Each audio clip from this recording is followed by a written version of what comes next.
أعوذ بالله من الشيطان الرجيم. بسم الله الرحمن الرحيم. أم حسبت أن أصحاب الكهف والرقيم كانوا من آياتنا عجبا إذ أوى الفتية إلى الكهف فقالوا ربنا آتنا من لدنك رحمة وهيئ لنا من أمرنا رشدا. صدق اللہ العظیم. ام حسبت ان اصحاب الکہف والرقیم، کیا تمہارا یہ خیال ہے کہ غار والے الرقیم اور وہ لوگ کہ جن کے نام لکھے ہوئے تھے، کانوا من آیاتنا عجبا، وہ ہماری نشانیوں میں سے کوئی عجیب چیز تھے. اذ اول الفتیۃ الی الکہف، یہ اس وقت کا ذکر ہے کہ جب چند نوجوان الی الکہف، جنہوں نے غار میں پناہ لی، فقالوا، پھر انہوں نے اس طرح سے اپنے رب سے دعا کی، ربنا آتنا من لدنک رحمتاً، کہ اے ہمارے رب، اے ہمارے پروردگار، ہمیں اپنے پاس سے خاص رحمت عطا فرما، وَهَيِّئْ لَنَا مِنْ أَمْرِنَا رَشَدًا، اور ہماری اس صورتحال میں ہمارے لیے بھلائی کا راستہ نکال دے. وَهَيِّئْ لَنَا، اور ہمیں عطا فرما، من امرنا، ہمارے اس معاملے میں، رشدا، کوئی بھلائی کا راستہ. فَضَرَبْنَا عَلَىٰ آذَانِهِمْ فِي الْكَهْفِ، چنانچہ ہم نے ان کے کانوں کو تھپکی دے کر کئی سالوں تک، سنین عددا، کئی سالوں تک سلائے رکھا. فَضَرَبْنَا عَلَىٰ آذَانِهِمْ، ہم نے تھپکی لگائی ان کے کانوں پر، فی الکہف، پھر غار میں، سنین عددا، کئی سالوں تک سلائے رکھا. ثم بعثناہم، پھر ہم نے ان کو جگایا، لنعلم ای الحزبین، تاکہ ہم دیکھیں کہ ان دونوں گروہوں میں سے کون سا ہے، احصا، جو صحیح شمار کرتا ہے، لما لبثوا امدا، اپنے سوئے ہوئے رہنے کی مدت کو.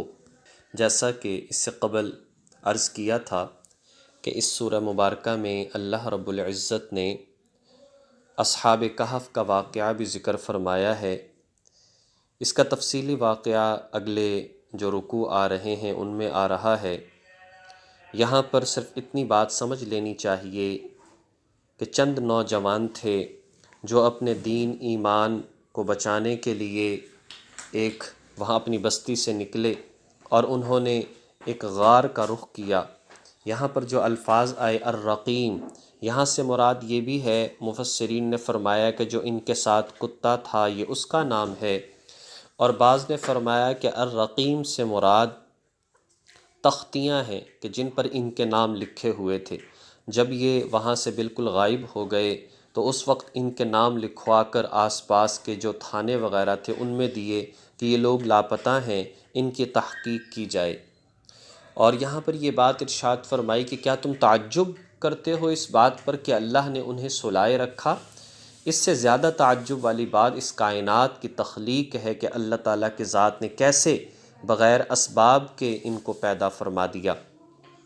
واقعہ دراصل یوں ہے، حضرت عیسیٰ علیہ السلام کے آسمان پر اٹھائے جانے کے 250 سال بعد چند لوگ تھے جو کہ اپنے رب تعالیٰ کی توحید کو ماننے والے تھے، مخلص لوگ تھے، اور اس وقت وہ دور چل رہا تھا جب حضرت عیسیٰ علیہ السلام کے ساتھ جو لوگ مخلص تھے، ان کے حواریین تھے، وہ عیسیٰ علیہ السلام کی تعلیمات اور توحید کو آگے پھیلایا کرتے تھے.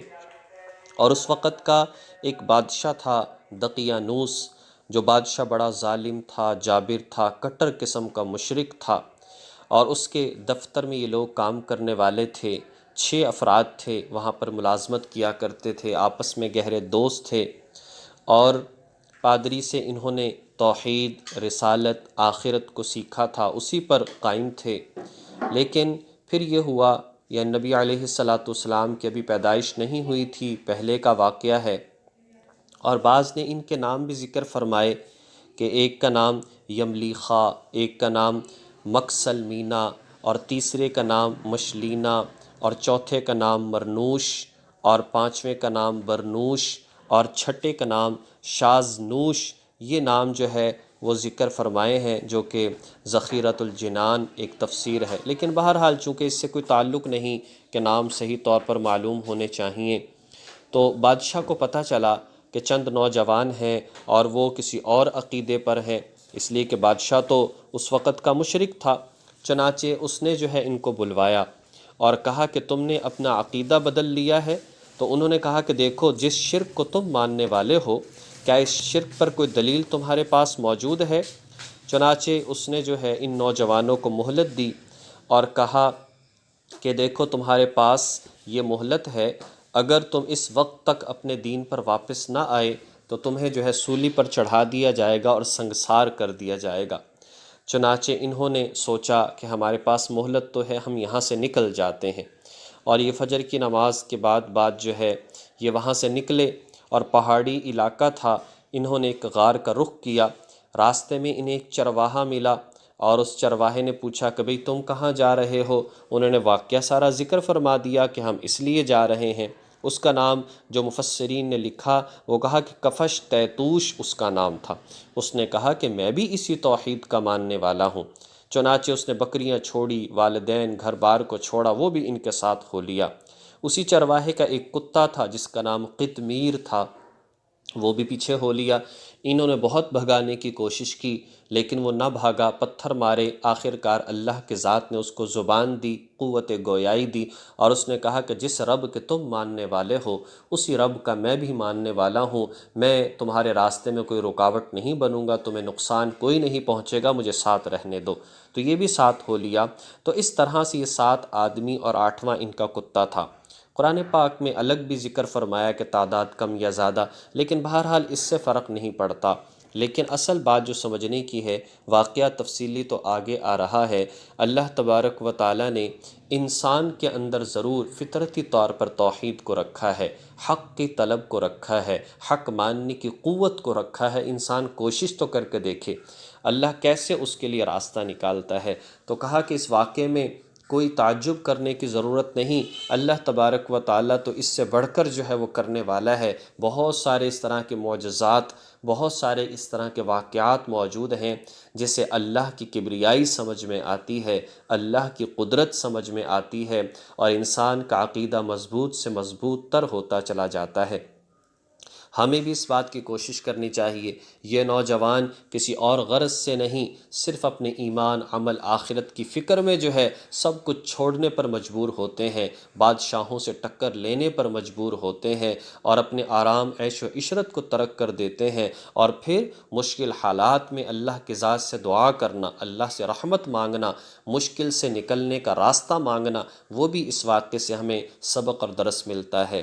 اور جو یہ بات فرمائی کہ اللہ فرماتے ہیں کہ ہم دیکھیں کہ 2 جماعتیں ان میں سے کون صحیح بتاتی ہے کہ کتنا عرصہ ہم سوئے رہے، اس میں سے ایک وہ ہے جو پہلے جاگا، وہ مراد ہے، یا جس نے پہلے سوال کیا کہ ہم کتنا عرصہ سوئے رہے، 309 سال تک یہ سوئے رہے، اور جنہوں نے پھر اشکال کیا وہ مراد ہو سکتے ہیں۔ اور اس کے بعد آگے تفصیلی واقعہ آ رہا ہے۔ اللہ تبارک و تعالی ہمیں بھی اپنے ایمان، عمل کے بارے میں اتنا ہی سیریس اور حساس ہونے کی اللہ توفیق عطا فرمائے۔ وآخر دعوانا ان الحمد للہ رب العالمین۔